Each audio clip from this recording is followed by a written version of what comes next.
실적이 좋으면 주가도 올라야 한다고 생각하십니까? 그렇다면 2026년 7월 말 한국 증시에서 벌어진 일을 설명하기 어렵습니다. 7월 28일부터 사흘 동안 코스피는 연속으로 무너졌습니다. 첫날에만 10.84% 폭락했습니다. 그런데 7월 31일에는 하루 만에 17.91% 급등했습니다. 기업들이 사흘 만에 망했다가 하루 만에 다시 살아난 것일까요? 아닙니다. 기업은 크게 달라지지 않았습니다. 바뀐 것은 시장이 기업의 미래를 바라보는 기대였습니다. 물론 이번 폭락은 QLD TQQQ에서 직접 일어난 사건은 아닙니다. 한국 반도체주를 중심으로 벌어진 급락이었습니다. 하지만 높은 기대가 무너질 때 좋은 실적과 주가가 반대로 움직인다는 원리는 나스닥에서도 똑같이 반복됩니다. 특히 QLD TQQQ는 나스닥 100의 하루 움직임을 각각 2배와 3배로 추종하는 것을 목표로 하기 때문에 시장의 기대가 바뀌면 가격도 더욱 크게 흔들릴 수 있습니다. 기업은 실적으로 성장하지만 주가는 기대와 현실의 차이로 움직입니다. 이것이 오늘 말씀드릴 핵심입니다. SK하이닉스는 강한 실적을 발표했습니다. 기업이 돈을 벌지 못한 것도 아니고 반도체 수요가 갑자기 사라진 것도 아니었습니다. 그런데 주가는 급락했습니다. 시장이 바라던 숫자가 실제 실적보다 훨씬 높았기 때문입니다. 주식시장에서는 잘했다는 사실만으로는 부족합니다. 예상보다 더 잘했는지가 중요합니다. 예를 들어 어떤 기업의 이익이 지난해보다 50% 증가했다고 가정해 보겠습니다. 기업 입장에서는 대단한 성장입니다. 하지만 시장이 80% 증가를 기대했다면 주가는 실망할 수 있습니다.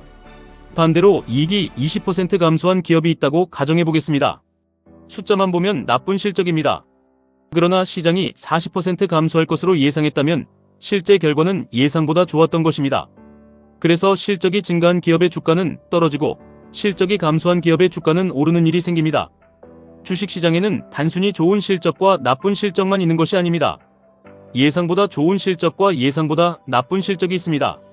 좋은 기업과 지금 당장 오르는 주식도 같은 말이 아닙니다.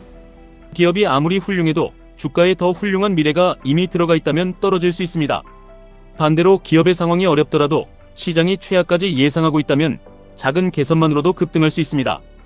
이 원리는 현재 나스닥에서도 매우 중요합니다. AI와 데이터 센터가 성장한다는 사실은 이미 대부분의 투자자가 알고 있습니다. 엔비디아와 빅테크 기업들이 많은 돈을 벌고 있다는 사실도 알고 있습니다. 따라서 이제 주가를 움직이는 것은 AI가 성장하느냐가 아닙니다. 시장이 예상한 것보다 더 빠르게 성장할 수 있느냐입니다. 시장이 매출 30% 증가를 기대하고 있다면 20% 성장도 실망이 될 수 있습니다. 기업이 사상 최대 이익을 발표하더라도 다음 분기의 성장 전망을 낮추면 주가는 떨어질 수 있습니다. 반대로 모두가 성장이 끝났다고 생각하는 순간 예상보다 조금 나은 숫자만 나와도 강한 반등이 시작될 수 있습니다. 그렇다면 실적 발표가 나왔을 때 무엇을 확인해야 할까요? 세 가지를 보셔야 합니다. 첫째, 실제 실적이 시장의 예상치를 넘어섰는지 확인하십시오. 지난해보다 매출과 이익이 늘었는지만 봐서는 부족합니다. 시장 참여자들이 기다렸던 숫자보다 높았는지를 봐야 합니다. 둘째, 다음 분기와 앞으로의 전망을 확인하십시오. 주가는 이미 지나간 실적보다 앞으로 얼마나 벌 것인지에 더 민감하게 반응합니다.